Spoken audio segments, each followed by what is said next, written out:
Hello, everybody. Welcome back to Hermitcraft. This is Tango, back to feed the addiction called Minecraft. And we are back here, guys. We are back at my crazy new game that I started last episode with all the redstone. And I gotta say, you guys responded with some love there. You guys all said, with like 2% of you said you didn't want to see it, but like 98% of you said you wanted to see the redstone, of how it works. That's why we're subscribed to you, Tango. Just all kinds of good feedback, and I really do appreciate it. It makes me feel better when I do that kind of stuff, because traditionally, the viewer retention kind of drops off. YouTube's got this little thing in their dashboard for content creators where you can see the retention on the videos and stuff. So it'll be interesting to see that compared to what you guys are saying. But I'm going by what you guys are saying. I'm trusting you. You said you want to see the redstone, so we are going to pick up right where we left off last episode. We're going to make all this back here be a complete mess.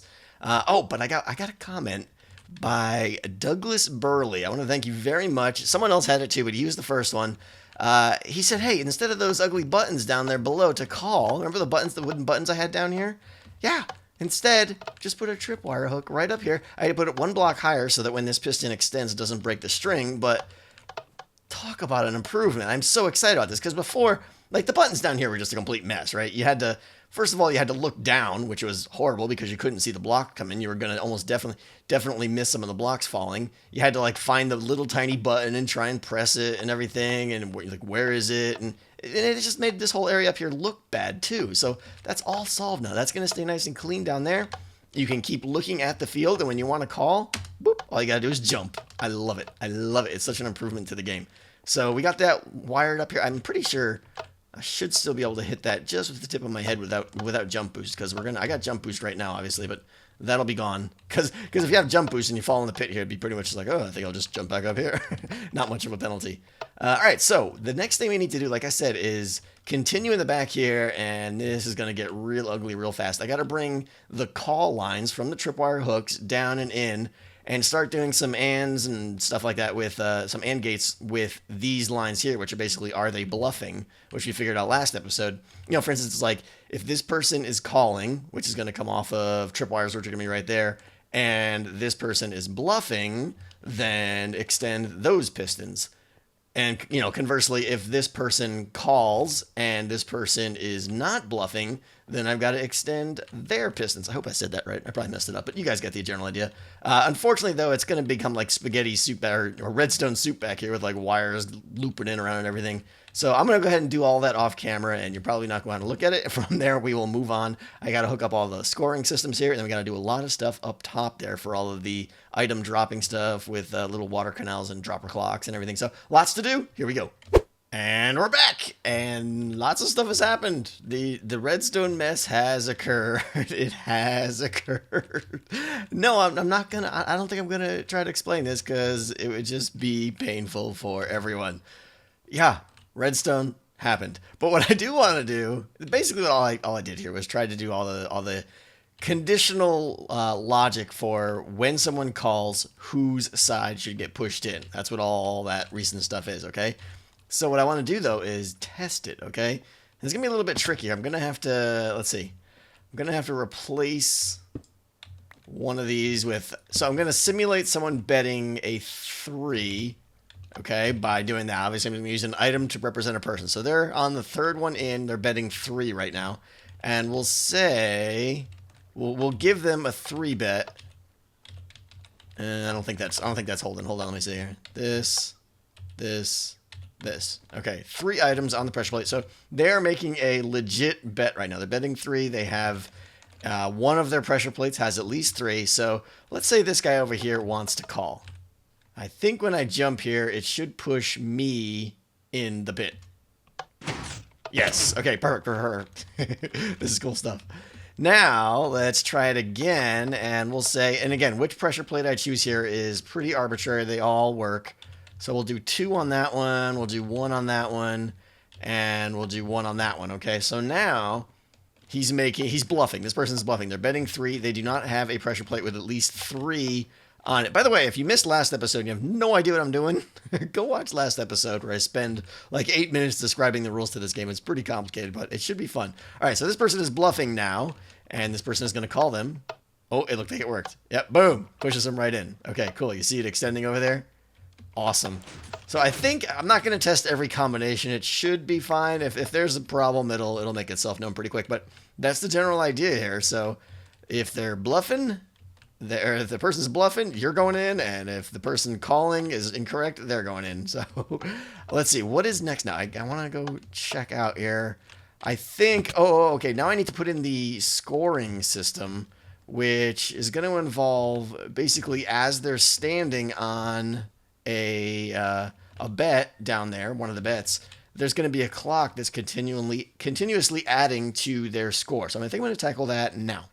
All right, we have a little bit more progress. I'd like to show you how this part works, actually, because it's kind of cool, I think. This is the part, before I jump in, I'll just verbally tell you. This is the part that as you are standing on a bet on your side, this is the part that's going to continuously add to your score, which is going to cause those lamps to light up. And as I mentioned last episode, first one to the top wins. So this is how you raise your score, by making higher bets. So in here, and yes, it is getting a little compact here.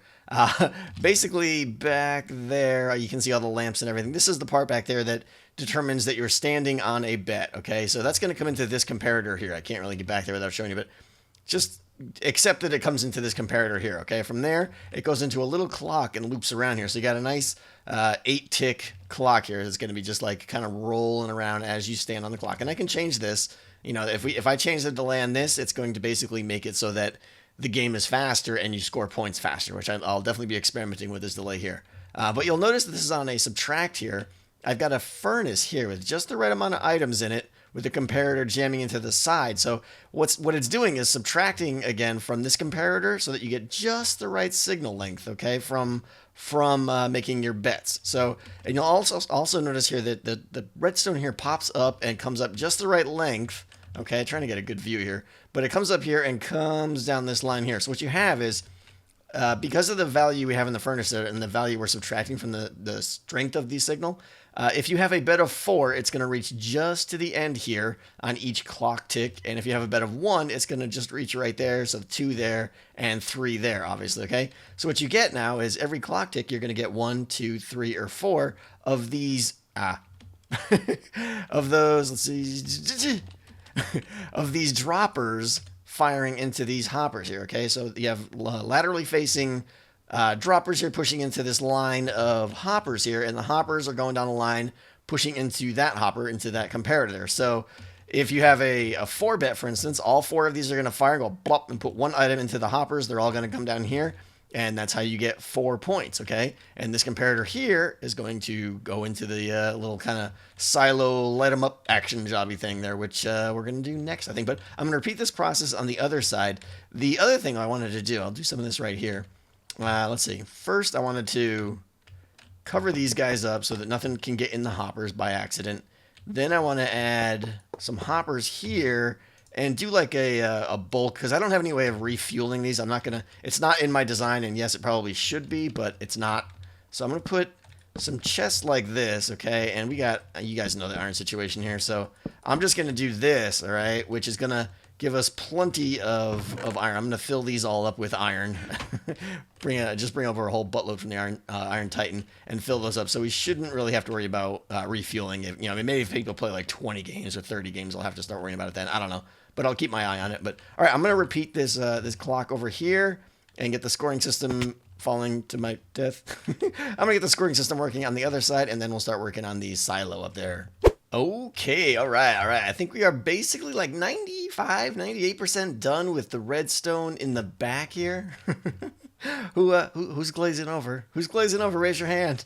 I'll try to wrap it up, guys. This is the silo, I guess you could call it, for the scoring system. So there's a comparator right there, which I'll show you in just a second. But the redstone is going to basically piggyback up these stair steps or slabs there.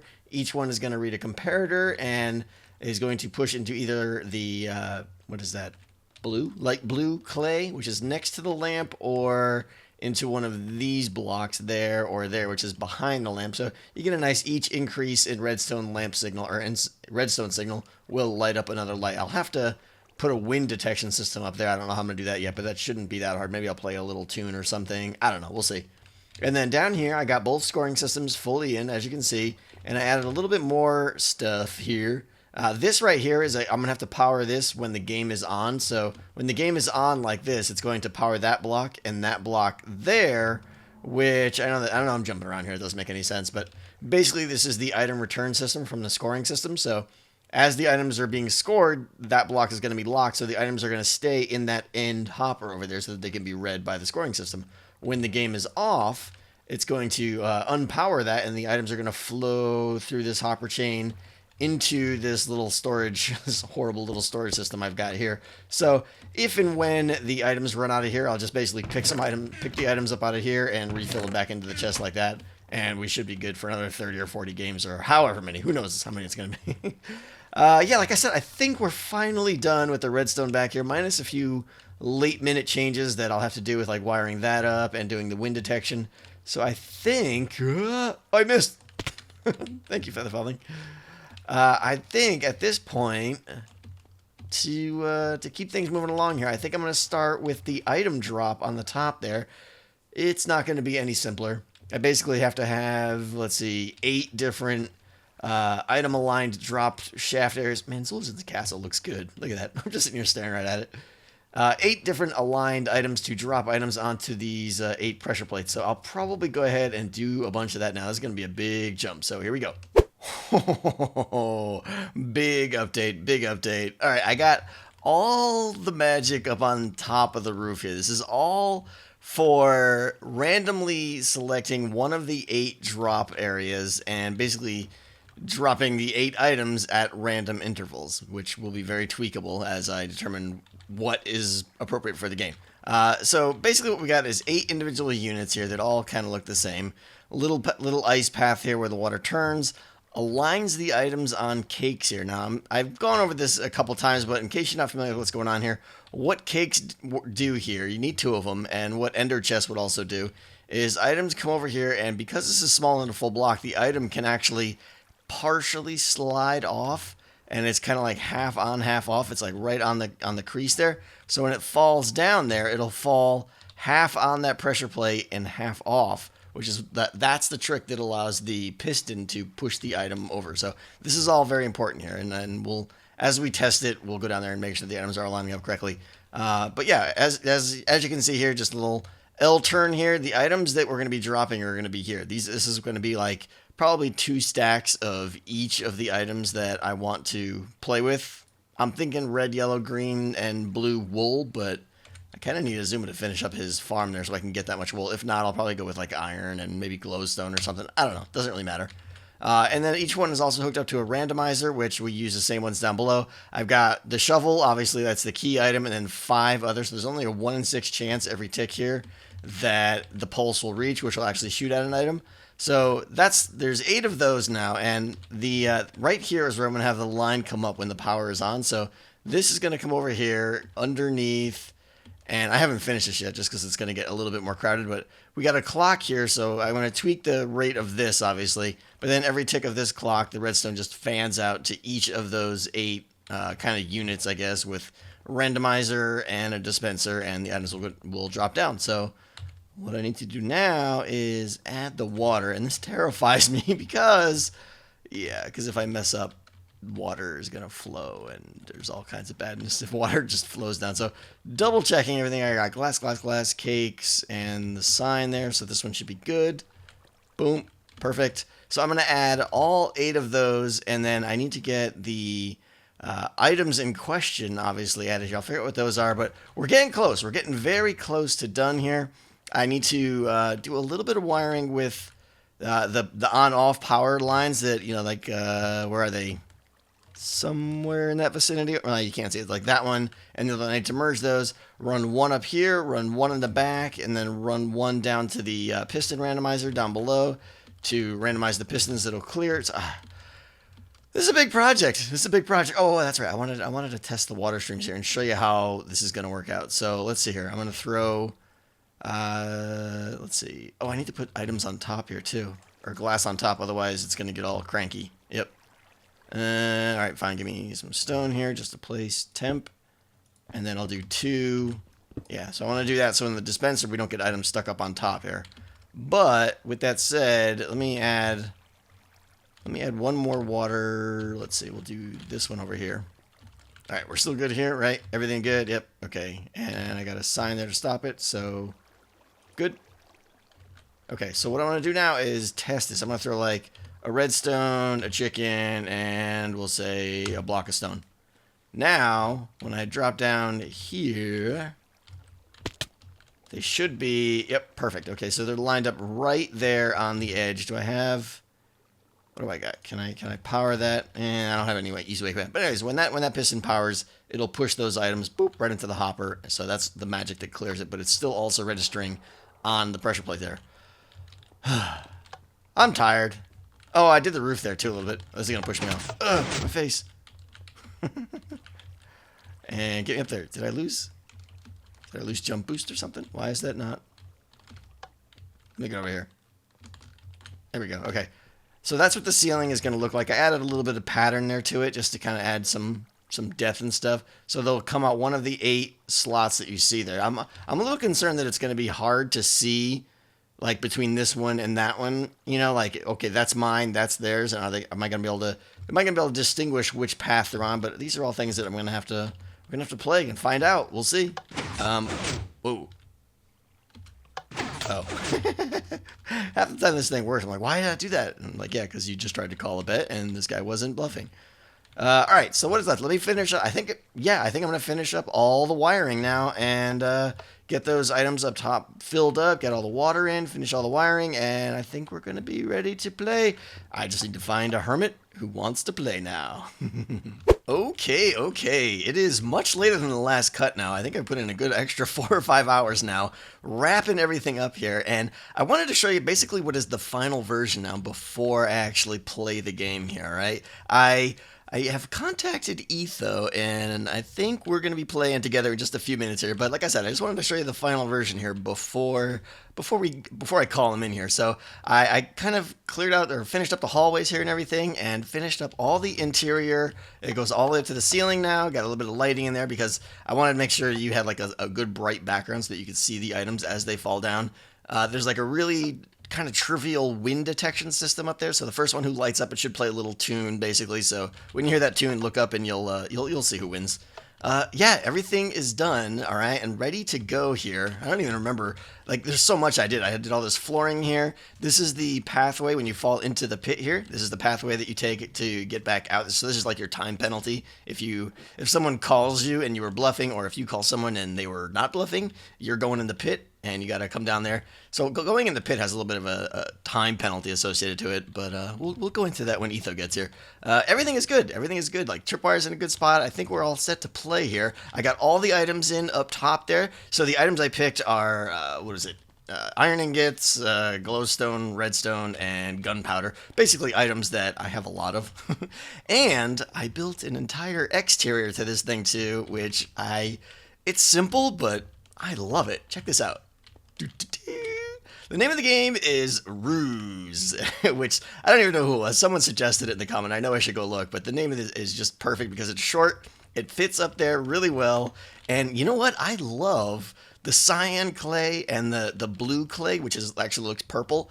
I just feel like these look so good together. I'm really pleased how this turned out. It's like, this is one of the few buildings I didn't build in creative. I just started placing blocks and it just kind of happened, and I'm pleased with it. So there we go. This is Ruse, and I think we are ready to play. So let me go see if I can dial up Etho, see if he's ready to go. I don't have to give him the whole rundown on how to play the game and everything. It's probably going to be crazy, but it should be fun. So let's see how this game works out. Oh, you guys are going to hate me. You're going to hate me. I'm such a tease. So here's the deal. All right. I'm going to be straightforward with you guys. I just got done recording with Etho, and it was like 25 minutes of great footage, and I really don't want to chop it up. And given where we are in this episode, I'm going to call it here, and my next Hermitcraft episode is going to be just the full version of Etho and I playing Ruse. You definitely don't want to miss it, though, guys. It was pretty funny, I got to say. The game turned out pretty good, I think, but I got some tweaks to make, but you will have to wait until next episode to see it. It'll be a few days from now, but definitely don't miss that. As far as this thing goes, I think we're just about done, though, and I want to thank you guys for watching. Hope you have a great day, and I will see you next time. Tango out.